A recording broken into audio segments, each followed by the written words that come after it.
C'est pas tout le monde qui a appelé. Je t'ai dit que la porte de la personne, elle est vaste. L'autre, la porte du salaire, elle est tout petite. Ça veut dire que le peu qui est destiné, le Père va permettre qu'ils entrent dans cet héritage. Parce que c'est pas la masse qui est destinée. C'est pas beaucoup qui sont concernés. Voilà. Il y avait la guerre quelque part et il y avait un prophète qui s'inquiétait parce qu'il croyait qu'il était seul et qu'il devait être vaincu par l'ennemi. Et si le Père lui a dit que je me suis réservé une armée. L'armée, là, on ne la voit pas. Hein. Mais le Père se réserve une armée, tu vois. Le Père n'a pas besoin d'un grand nombre parce que c'est lui la force. Il se bâtit dans un petit nombre. Cette force-là va dépasser la force que la masse qui vibre au bas représenterait. Il n'a pas besoin d'un grand nombre. Il a besoin d'un petit nombre qui s'est disposé, en qui s'est bâti. C'est lui qui œuvre à travers eux. Oui, celui qui s'inquiétait, il disait, nombreux sont ceux qui sont avec moi, nombreux sont ceux qui sont avec moi. Toi, voilà, que ceux qui sont contre toi. Voilà. Et c'est là il a dit que, je crois que c'était Élisée, quelque chose comme ça, qui devait ouvrir ses yeux pour qu'il voit toute l'armée qui l'entoure. C'était une armée invisible à l'œil nu. Une armée invisible à l'œil nu des autres. Voilà. Exactement. Lui, il voyait. Et il leur a dit, nombreux sont ceux qui sont avec moi que ceux qui sont contre moi. Voilà. C'est comme ça que le Père travaille. Il y a un qui est sa fonction visible, mais derrière le un là, c'est toute une armée. L'armée là, c'est tout le Créateur lui-même, que les autres ne voient pas. C'est la même chose qui s'est passée entre David et Goliath. Tout le monde méprisait David, même ses parents, ses frères. C'est même pas toi. On croyait que Goliath qui était fort là, c'est les aînés qui doivent lutter contre Goliath. Mais ils ne savaient pas que quand David s'occupait du troupeau familial, seul en brousse, c'est là où le Père se bâtissait en lui. Et quand il est sorti de là, il savait que lui, avec tout ce que le Père a bâti en lui, il peut battre Goliath. Mais les autres qui n'avaient pas les yeux pour voir, qui n'avaient que les yeux humains pour voir, on le trouvait tout petit, tout jeune, qui n'a pas d'expérience, il ne peut pas. Mais le Père, c'était bâti à lui en brousse. C'est pour ça qu'il a dit que quand je m'occupais des lions et des ours là, tout seul là, vous étiez là, le Père va te faire t'occuper des lions et des ours, de tout ce qui dévore, mais qui ne vont pas pouvoir te dévorer. Pendant ce temps, il se bâtit en toi.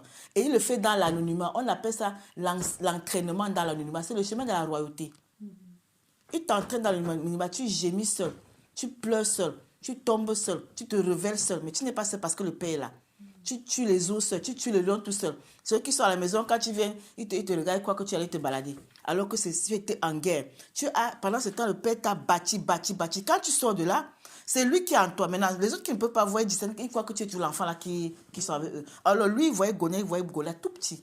Parce que c'était le regard du Père qu'il avait. Et c'est là où le Père dit que je ne tiens pas compte de la taille, de la forme, de la grandeur. Quand c'est qui, c'est quel prophète qui partait chercher, qui devait, lui chercher, il voyait seulement la taille et... Oui, c'est ça qui paraît, non, parce qu'il voyait que les autres frères sont plus grands. Et puis quand on dit que c'est lui, le prophète dit que non, ce n'est pas lui. Tu vois. Et c'est là où à un endroit, le Père dit encore qu'il choisit les choses faibles pour confondre les forts. Il choisit les choses viles, donc il ne sait pas confondre ceux qui sont. Il choisit les choses belles pour confondre ceux qui sont intelligents. Le Père ne vient pas choisir ce que la société voit comme force. Il prend toujours ce que la société a méprisé. Regarde David. Il avait été méprisé même par ses propres enfants. David était méprisé de tout le monde. Mais il était l'homme selon le cœur de Dieu. L'unique qui était en même temps sacrificateur et roi en Israël. Les deux fonctions, il a accumulé. Pourtant méprisé par tout le monde, même sa propre femme. Tu sais pourquoi Mika, sa femme, on n'a plus jamais levé ce qui est devenu d'elle. Parce qu'elle a méprisé David. Elle est devenue persona non grata, même aux yeux du Créateur. Tu vois, non. Regarde Joseph, regarde tous ces prophètes-là qui étaient, dans lequel s'est bâti, qui étaient des guerriers. C'est des gens que la société méprise. Donc le Père ne vient pas prendre ce que la société adulte aime. Tu vois. Et même si avant qu'il ne te prenne, la société est adulée, dès qu'il va te saisir, la société va te mépriser, te vomir, te rejeter. C'est là où le Père fait son travail. Tu vois. Donc, en réalité, le fonctionnement sociétal-là, c'est de ça qu'il faut sortir. Discerner quand le Père vient. Discerner quand il t'instruit. Discerner quand il te visite. Tu vois.